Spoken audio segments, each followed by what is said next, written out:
Alhamdulillahi rabbil alamin wa bihi nasta'in ala umuri dunya waddin wal 'aqibatu lil muttaqin wa la 'udwana illa 'alal zalimin.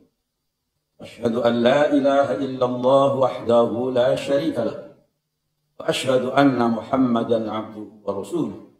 Allahumma shalli wa sallim ala hadzal nabiyyil karim Sayyidina wa maulana Muhammadin wa ala alihi wa ashabihi wa tabi'in wa man tabi'ahum bi ihsanin ila yaumiddin. Amma ba'd, fa ya ayyuhal ikhwan, usikum wa nafsi bi taqwallah faqad fazal muttaqun wa ahuthukum ala ta'atihi la'allakum turhamun. Qala Allah ta'ala fil Qur'anil Karim: Aqimis sholata liduluki syamsi ila ghasaqil laili wa qur'anal fajr inna qur'anal fajri kana masyhuda. Shadaqallahul azim.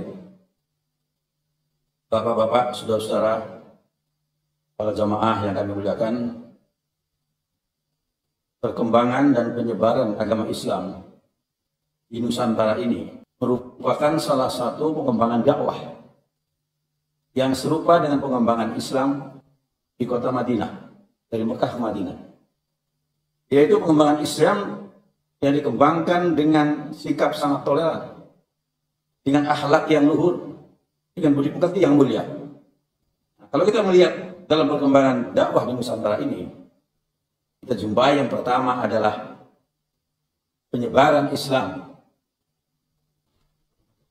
adalah melalui pemahaman Islam lahiriah yang dikembangkan ini.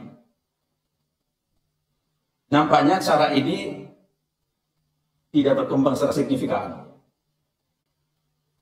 Mengapa? Karena Islam dipahami lahiriahnya, kalau ibarat buah kelapa itu, dia pada tataran sabutnya. Setelah sabut, itu memasuki batok kelapa, memasuki kopranya. Nah, yang dikembangkan pada periode kedua secara sofistik adalah pengembangan Islam sampai kepada dasarnya yang sangat mendalam. Dengan cara sofistik ini, maka kemudian Islam berkembang dengan sangat besar. Pada zaman sekalian, perkembangan Islam ini di Indonesia ini atau di Nusantara itu masuk pada sekitar akhir abad ke-7. Mengapa perkembangan Islam yang dengan cara yang kedua ini sangat diterima?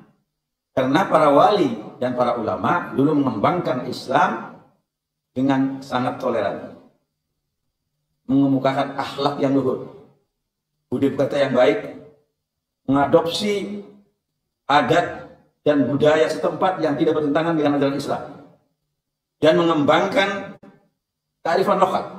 Dengan cara inilah maka penduduk Nusantara ini sangat simpatik dengan para dai kita yang kedua tadi, yang menyampaikan secara sofistik intisari Islamnya, maka kemudian mereka berduyun-duyun masuk Islam. Saudara-saudara sekalian, bagi contoh ini misalnya sampaikan oleh Sunan Kudus. Dia mengarahkan para santrinya, murid-muridnya, kalau berkorban hendaklah menggunakan kerbau atau kambing. Tidak, waktu itu tidak menggunakan sapi. Mengapa? Waktu itu masih banyak penduduk yang membutuhkan sapi. Dengan cara ini, lalu kemudian penduduk setempat merasa sangat simpatik dengan Islam ini, merasa sangat tertarik, lalu mereka berduyun-duyun masuk Islam.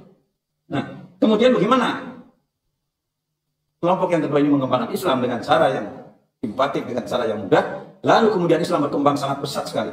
Hanya sekitar 50 tahun Nusantara diislamkan, saudara. Itu luar biasa. Disinilah yang kita ingin lihat. Kemudian bagaimanakah karakteristik Islam di Nusantara itu, saudara-saudara sekalian? Kita melihat dari kenyataan dan pemahaman Islam melalui kenyataan-kenyataan di masyarakat. Bukan dengan berandai-andai atau bukan kembali ke masa lalu, bukan. Tapi menjelaskan bagaimana memahami Islam di tengah-tengah masyarakat. Nah, dengan cara inilah, saudara, maka kemudian kita menjumpai ya, pengembangan Islam ini sangat besar. Kita ambil contoh, misalnya adanya halal bihalal. Itu di negara muslim lain nggak ada, di Timur Tengah nggak ada, di Afrika nggak ada. Padahal bahasanya pakai bahasa Arab. Halal bihalal yang maksudnya adalah al-afu bil afwi, saling memaafkan satu sama lain. Nah inilah yang berkembang di kita, saudara. Dan inilah tata cara bagaimana para pendahulu kita, ulama-ulama dulu, membuat umat Islam sangat mudah dalam mengembangkan agama. Saudara bayangkan kalau kita melakukan silaturahim berjumpa dengan orangnya langsung, face to face, dengan 300 orang, saudara. Bayangkan berapa bulan. Hari ini ke si A, hari ini ke si B. Apalagi 600 orang, berapa bulan? Nah, ulama-ulama kita mengadakan acara halal bihalal. Mereka berkumpul di suatu tempat, saudara. Bisa di masjid, bisa di gedung pertemuan. Dalam jangka 2 jam, semua ketemu. Itulah cara-cara karakteristik Islam Nusantara. Jadi memudahkan umat. Dan kemudian efisien sekali. Maka berkembang ini, saudara. Saudara, yang kedua, karakteristik di kita, kita ambil contoh dari adanya ta'liq talak. Itu di negara lain tidak ada. Negara muslim lain tidak ada. Ta'liq talak, perjanjian seorang suami setelah dia nikah. Disaksikan semua yang hadir. Mengapa penting, saudara? Di lapangan, masyarakat dijumpai pada masa yang lalu banyak sekali seorang suami laki-laki nikah dengan seorang perempuan, kemudian begitu hamil, ada yang punya anak 2, maaf saudara, suaminya pergi, nggak jelas. Nggak ada selunturnya kemana, alamatnya nggak tahu, nggak pernah kirim nafkah, sehingga dia tidak memberikan nafkah lahir batin. Saudara, kalau nggak ada tali talak, ini nggak bisa dicerai. Karena yang menceraikan itu hanya suami, karena suaminya nggak ada. Bagaimana? Sehingga kaum wanita yang bernasib seperti ini bertahun-tahun menderita, saudara, dengan anak-anaknya. Dengan adanya tali talak, maka bisa, kalau terjadi seperti ini, seorang suami meninggalkan istrinya, tidak ada berita, tidak memberikan nafkah lahir batin, tidak ada deluntrungnya, tidak jelas alamatnya, maka istri bisa datang ke pengadilan agama, minta diceraikan oleh agama. Maka pengadilan agama berhak menceraikan. Kalau tidak ada tali talak, nggak bisa. Ini saudara, ya, saya punya pengalaman di masyarakat saya sendiri. Ya. Ada keluarga saya yang hamil anak yang kedua, suaminya nggak jelas. Nah, alhamdulillah ada tali talak. Inilah karakteristik Islam di Indonesia. Ya, tali talak. Sehingga pengadilan menceraikan dengan saksi-saksi yang ada, maka perempuan ini bisa nikah lagi dengan laki-laki lain yang baik. Dan dalam kenyataan dijumpai banyak sekali wanita tinggalkan suami yang dulunya, kemudian dapat suami lagi yang sangat baik, sangat membimbing, sehingga tidak menderita mereka. Ini sudah cara yang kita lihat dari kenyataan di masyarakat.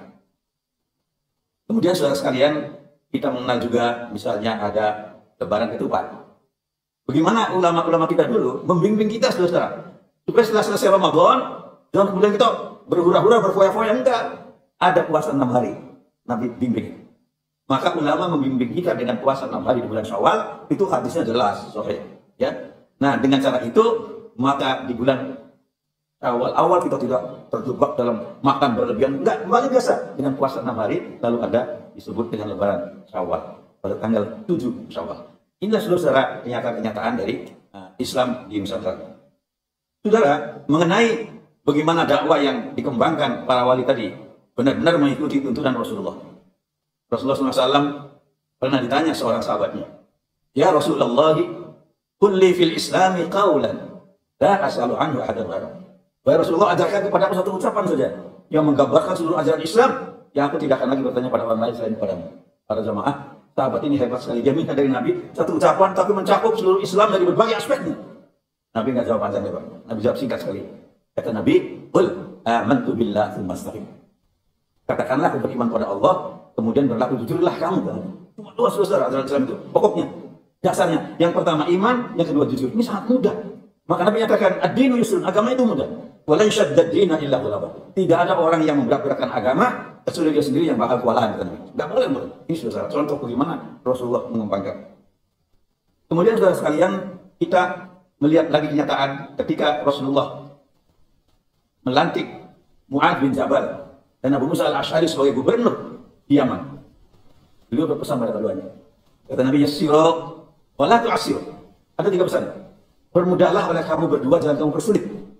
Yang kedua, basyiru wa la tunaffiru. Berikan mereka rakyat berita gembira. Optimisme, jangan kamu takut-takut. Jangan hembuskan angin pesimisme.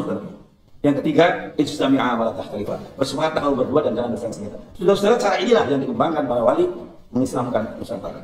Saudara para jamaah sekalian, oleh karena itu, bagaimana kita mengembangkan dakwah ke depan, kita harus kembali meniru tata cara Rasulullah dan tata cara para wali yang mengembangkan Islam, inti sahih Islam. sampai minyaknya tadi, bukan di tataran sabut atau di tataran batoknya, kita betul-betul masuk di dalam ijazah Islam. Pada jamaah sekalian, dengan cara ini, Pak, insya Allah kita semua akan berhasil menyampaikan dakwah. Dan kita semua wajib berdakwah menurut kemampuannya masing-masing. Nabi menyatakan, balighu anni walau ayat, sampaikan dariku meskipun satu ayat. Kita semua selesai. Dengan demikian, semoga kita semua memperoleh ridho dan bimbingan dari Allah Subhanahu wa taala. Amin ya rabbal alamin. Barakallahu li wa lakum fil Qur'anil azim. Wa nafa'ani wa iyyakum bima fihi minal ayati wa dzikril hakim. Fataqabbal minni wa minkum tilawatahu innahu huwal ghafurur rahim.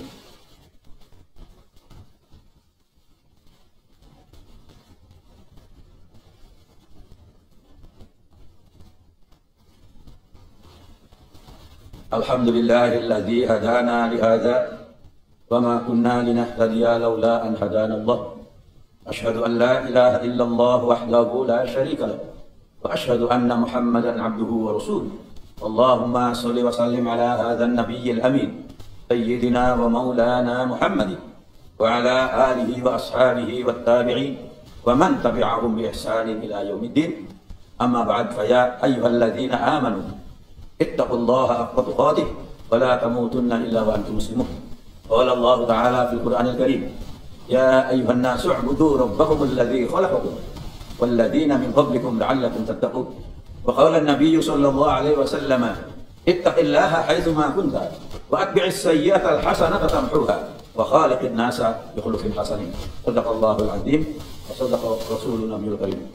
Allahumma ighfir lil muslimina wal muslimat wal mu'minina wal mu'minat al ahya'i minhum wal amwat wa ya qadiyal hajat fa innaka qaribun mujibud da'wat. Allahumma rabbana awzi'na an nashkura ni'mataka allati an'amta 'alaina wa 'ala walidayna wa an na'mala salihan tardahu wa adkhilna bi rahmatika fi ibadikas salihin. Allahumma rabbana arinal haqqa haqqan warzuqna ittiba'ah wa arinal batila batilan warzuqna ijtinabah. Allahumma rabbana atina fid dunya hasanah wa fil akhirati hasanah wa qina adzaban nar. Ibadallah, innallaha ya'muru bil 'adli wal ihsan wa ita'i dzil qurba wa yanha 'anil fahsya'i wal munkari wal baghi ya'idukum la'allakum tadhakkarun was'aluhu 'ala ni'amihi yazidkum wa la dzikrullahi akbar.